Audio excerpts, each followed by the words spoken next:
Според резултатите од парламентарните избори во Црна Гора, Демократската партија на социјалистите на премиерот Мило Ѓукановиќ е релативен победник со освоени 42% и 36 мандати. 4 опозицијски партии вкупно имаат 39 мандати во парламентот, кој брои 81 пратеник, така што конечниот збор во формирањето на владата ќе го имаат малцинските партии и социјалдемократите. Одзивот на гласачите бил рекордно висок, околу 73%. Лидерот на ДПС на Црна Гора, Мило Ѓукановиќ, прогласи победа на таа партија на парламентарните избори. Тој порача дека ДПС ја одбранил Црна Гора и нејзиниот пат кон евроатлантските интеграции и најави дека таа партија со своите традиционални партнери, малцинските партии, брзо ќе ја формира новата влада. Не биравме само власт, туку и начин на живот.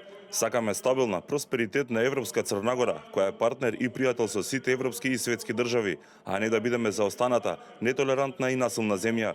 Сакаме да бидеме дел од развиеното европско општество, а не руска колонија на Балканот. Те повикувам тебе, Ѓукановиќ, во име на сите, мирно да ја предадеш власта.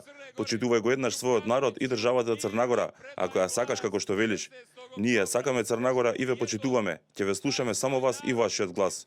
Дури и ако би се обединиле четирите најголеми опозицијски партии кои јавно се декларираа дека нема да одат во постизборна коалиција со ДПС на Ѓукановиќ, тие како и ДПС тешко може да формираат влада без поддршка на малцинските партии, на бошњаците, албанците и хрватите. Станува збор за Демократски фронт, големата коалиција Клуч, Демократите и Социјалдемократската партија на Ранко Кривокапиќ, инаку досега традиционален советник на партијата на Ѓукановиќ ДПС.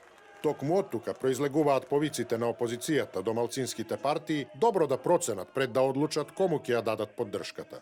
Оставка стигна од Дарко Пајовиќ од Позитивна Црна Гора, затоа што, како што тој изјави, таа партија не го поминала цензусот. Инаку, според првите проценки на Центарот за демократија и транзиција, врз основа на 100 обработени гласови, Хрватската партија освоила 1 мандат, како и коалицијата на албански партии, додека Бошњачката партија освоила 2 мандата. Социјалдемократите, кои настанаа со распадот на Социјалдемократската партија на Ранко Кривокапиќ, според истите проценки освоиле 2 мандата. На ова гласање се гледаше како на избор меѓу Русија и Запад. Вчера во Црна Гора беа уапсени 20 луѓе кои наводно дошле од Србија под сомневање дека сакале да нападнат државни институции.